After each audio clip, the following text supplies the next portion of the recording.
Welcome to learn Kannada channel. ಇವತ್ತು ನಾನು ನಿಮಗೆ ಕ್ಲಾಸ್ 10 ಅದರಲ್ಲಿ ಪೋಯಮ್ ಬೋಧಿ ವೃಕ್ಷದ ಹಾಡು ಇದರದ್ದು ಕ್ವಶನ್ ಆನ್ಸರ್ ಹೇಳಿಕೊಡ್ತಾ ಇದ್ದೇನೆ.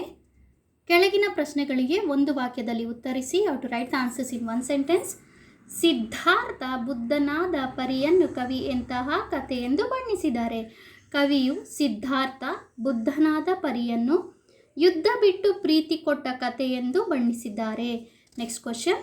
ಸಿದ್ಧಾರ್ಥ ಯಾರ ಹಾಗೂ ಯಾವುದರ ಮೋಹವನ್ನು ತೊರೆದನು? ಸಿದ್ಧಾರ್ಥನು ಮಡದಿ, ಮಗು ಮತ್ತು ಅರಮನೆಯ ಮೋಹವನ್ನು ತೊರೆದನು. ಕಾಡನ್ನು ಅಲೆದ ಸಿದ್ಧಾರ್ಥನಿಗೆ ಹೊಳೆದುದೇನು? ಕಾಡನ್ನು ಅಲೆದ ಸಿದ್ಧಾರ್ಥನಿಗೆ ನಾಡಿನ ಅರ್ಥ ಹೊಳೆಯಿತು.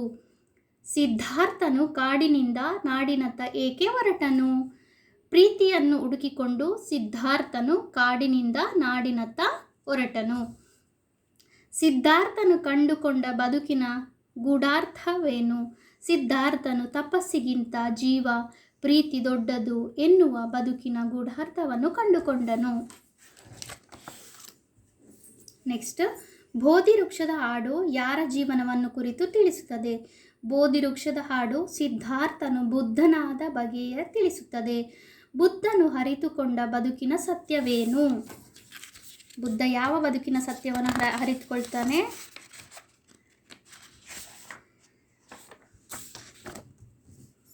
ಬುದ್ಧನು ಜೀವನ ಪ್ರೀತಿಯ ಎದುರು ಉಳಿದಿದ್ದೆಲ್ಲವೂ ನಶ್ವರವೆನ್ನುವ ಬದುಕಿನ ಸತ್ಯವನ್ನು ಅರಿತನು.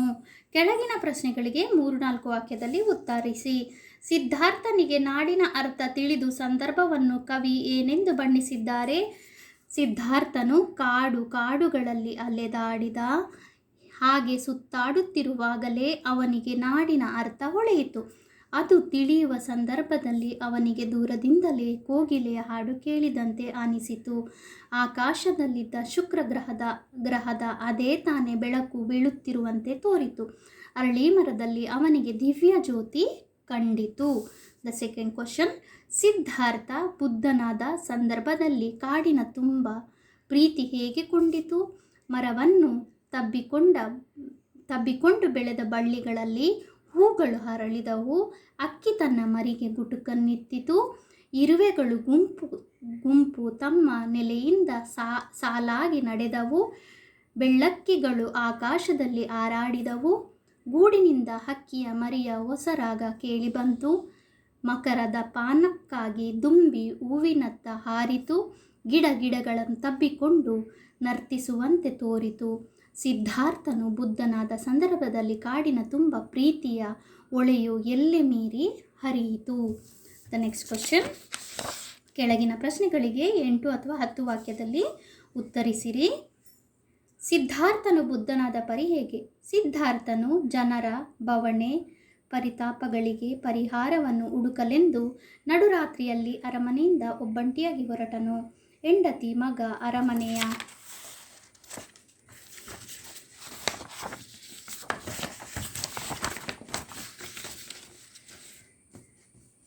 ಭೋಗ ಭಾಗ್ಯಗಳ ಮೋಹವನ್ನು ಅವನು ಕಡಿದೊಗೆದ.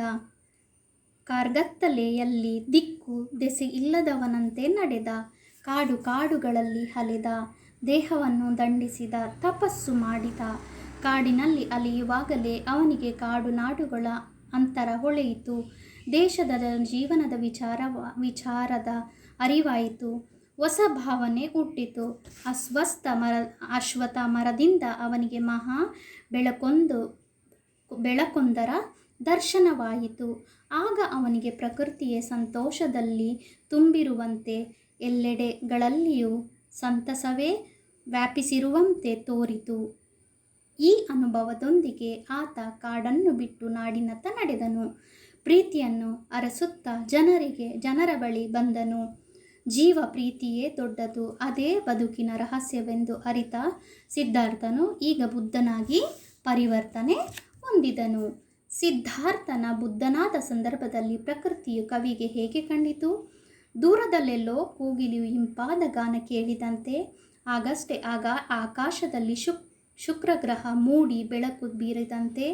ಮರವನ್ನು ತಬ್ಬಿದ ಬಳ್ಳಿಯಲ್ಲಿ ಹೂವು ಹರಳಿದಂತೆ.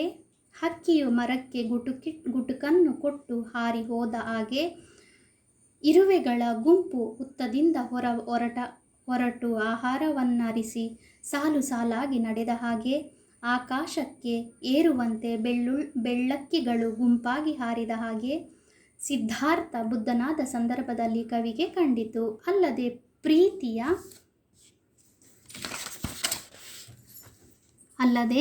ಪ್ರೀತಿಯ ನದಿಯು ಕಾಡಿನಲ್ಲೆಲ್ಲ ತುಂಬಿ ಹರಿದ ಹಾಗೆ, ಹಕ್ಕಿಯ ಗೂಡಿನಿಂದ ಹೊಸ ರಾಗವೊಂದು ಕೇಳಿಸಿದಂತೆ, ಮಧುಪಾನದ ಆಸೆಯಿಂದ ದುಂಬಿಯು ಹೂವನ್ನು ಕೂಡಿದ ಹಾಗೆ, ಗಿಡಗಳು ತಬ್ಬಿಕೊಂಡು ಸಂತಸದಿಂದ ಕುಣಿಯುತ್ತಿರುವಂತೆ ಕವಿಗೆ ಕಾಣಿಸಿತು. ನೆಕ್ಸ್ಟ್ ಕ್ವಶನ್ಸ್ ಅಂದರೆ ಸಂದರ್ಭದೊಡನೆ ವಿವರಿಸಿ, ಸಂದರ್ಭ ಸಹಿತವಾಗಿ ವಿವರಿಸಬೇಕು. ಮೊದಲನೇದು ಕ್ವಶನ್,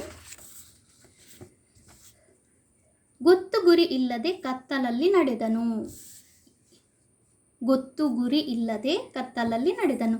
ಬಸವರಾಜ ಸಬರದ ಅವರ ಬೋಧಿವೃಕ್ಷದ ಹಾಡು ಕವನದಿಂದ ಈ ಸಾಲನ್ನು ಆಯ್ದುಕೊಳ್ಳಲಾಗಿದೆ. ಸಿದ್ಧಾರ್ಥನು ಬುದ್ಧನಾಗಲು ಹೊರಟ ಅವನ ಮನಸ್ಥಿತಿ ಹೇಗಿತ್ತೆಂದು ಕವಿ ಈ ಸಾಲಿನಲ್ಲಿ ಹೇಳುತ್ತಾರೆ. ಸಿದ್ಧಾರ್ಥ ನಡುರಾತ್ರಿಯಲ್ಲಿ ಒಬ್ಬಂಟಿಯಾಗಿ ಅರಮನೆಯಿಂದ ಹೊರಟನು. ಹೆಂಡತಿಯನ್ನು ಮಗನನ್ನು ಅರಮನೆಯ ವಿಲಾಸ ವೈಭವಗಳನ್ನು ತೊರೆದು ಹೊರಬಂದನು.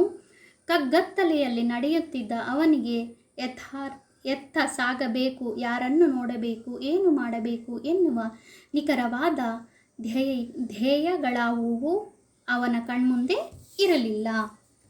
ನೆಕ್ಸ್ಟ್, ಕಾಡು ತುಂಬ ಪ್ರೀತಿ ಹೊಳೆಯು ಕೂಡಿದಂತೆ ಹರಿಯಿತು.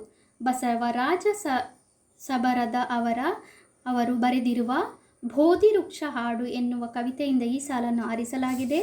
ಸಿದ್ಧಾರ್ಥನು ಬುದ್ಧನಾದ ಪ್ರಕೃತಿಯ ಪ್ರತಿಕ್ರಿಯೆಯನ್ನು ಕವಿ ಹೀಗೆ ಹೇಳಿದ್ದಾರೆ. ಸಿದ್ಧಾರ್ಥನಿಗೆ ಪ್ರಕೃತಿಯ ನಡುವೆ ವೃಕ್ಷದಡಿಯಲ್ಲಿ ಹೊಸ ಬೆಳಕು ತೋರಿ ಅವನು ಬುದ್ಧನೆನಿಸಿದ. ಅವನ ಮನಸ್ಸು ಶರೀರಗಳಲ್ಲಿ ಜನಪ್ರೀತಿಯು ತುಂಬಿ ತುಳುಕಿ ಪ್ರಕೃತಿಯಲ್ಲಿಯೂ ಅದರ ಪ್ರತಿಫಲವನ್ನು ಕಂಡಂತೆ ಆಯಿತು. ಭೋಗ ಭಾಗ್ಯಗಳ ಮೋಹವನ್ನು ಅವನು ಎಂತ ಮಾಡ್ತಾನೆ, ಕಡಿದೊಗೆದ. ಕರ್ಗತ್ತಲೆಯಲ್ಲಿ ದಿಕ್ಕು ದೆಸೆ ಇಲ್ಲದವನಂತೆ ನಡೆದ. ಕಾಡುಗಳಲ್ಲಿ ಅಲೆದ. ದೇಹವನ್ನು ದಂಡಿಸಿದ. ತಪಸ್ಸು ಮಾಡಿದ. ಕಾಡಿನಲ್ಲಿ ಅಲೆಯುವಾಗಲೇ ಅವನಿಗೆ ಕಾಡು ನಾಡುಗಳ ಅಂತರ ಹೊಳೆಯಿತು. ಇಷ್ಟೇ ಸಾಕು.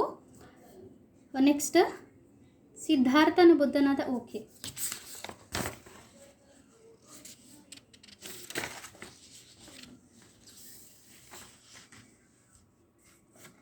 ದ ನೆಕ್ಸ್ಟ್ ಕ್ವಶನ್, ಪ್ರೀತಿಯನ್ನು ಹುಡುಕಿಕೊಂಡು ಜನರ ಕಡೆ ಬಂದನು. ಬಸವರಾಜ ಸಬರದ ಅವರ ಬೋಧಿವೃಕ್ಷದ ಹಾಡು ಕವನದಲ್ಲಿ ಈ ಸಾಲು ಇದೆ. ಸಿದ್ಧಾರ್ಥ ಕಾಡಿಗೆ ಹೋಗಿ ಬುದ್ಧನಾಗಿ ನಾಡಿಗೆ ಹಿಂದಿರುಗಿ ಎಂದು ಕವಿ ಹೇಳಿದ್ದಾರೆ. ಸಿದ್ಧಾರ್ಥ ತನ್ನ ಮಡದಿ, ಮಗು, ಅರಮನೆಯ ವೈಭೋಗಗಳನ್ನು ತ್ಯಜಿಸಿ ಅರ್ಧರಾತ್ರಿಯಲ್ಲಿ ಒಬ್ಬನೇ ಕಾಡಿನತ್ತ ನಡೆದ. ಆಗ ಅವನಿಗೆ ತನ್ನ ಸಾಧನ ಮಾರ್ಗದ ಸ್ಪಷ್ಟ ಅರಿವಿರಲಿಲ್ಲ. ಕಾಡು ನಾಡುಗಳಲ್ಲಿ ಅಲೆದಾಡಿದ, ಬಳಲಿದ, ದಿಕ್ಕೆಟ್ಟು ಗೊಂದಲಗೊಂಡು ಈ ಪರಿಸ್ಥಿತಿಯಲ್ಲಿರುವಾಗಲೇ ಅವನಿಗೆ ಬೆಳಕು ಕಂಡಿತು. ಜ್ಞಾನೋದಯವಾಯಿತು. ಜೀವನದ ರಹಸ್ಯ ಗೋಚರಗೊಂಡಿತು.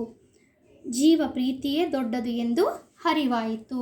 ಯಾರೆಲ್ಲ ಇನ್ನೂ ನನ್ನ ಚಾನಲ್ನ ಸಬ್ಸ್ಕ್ರೈಬ್ ಮಾಡದೆ ನೋಡ್ಕೊಳ್ತಾ ಇದ್ದೀರಾ, please subscribe my channel. Thank you.